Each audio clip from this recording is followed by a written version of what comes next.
Miķeļi. Kas ir miķeļi? Miķeļi ir rudens saulgrieži, ko svin 29. septembrī, kad diena un nakts atkal ir vienādā garumā. Kādi bija rudens saulgriežu nosaukumi? Rudens saulgriežiem bija vairāki nosaukumi – miķeļa diena, jumja diena un apjumības. Kad pabeigti visi pļaušanas darbi, tad pļāvēm bija svarīgs uzdevums jumja dzīšana. Jumi ķēra saimnieki, jumis bija auglības un svētības nesējs, tāpēc jumi vienmēr ar pēdējo labības vezumu pārveda mājās. Miķeļa dienas tautas dziesma: ņem bāliņu cirmu zirgu, apjāj savu tīrumiņu, lai jumīti tu saņemtu tīrumiņa maliņā.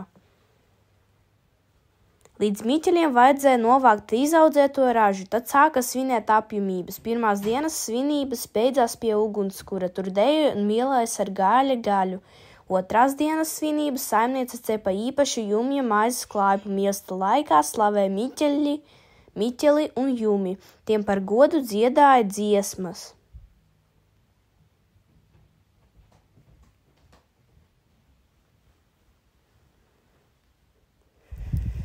Kas godās jumi, to jumis godās. Miķeļa dienā nedrīkst neko no meža nest mājās, tad pels un džurkas nāk. Līdz miķeļiem jāpabeidz visi lauku darbi, jo tad ziemē vārti vaļā.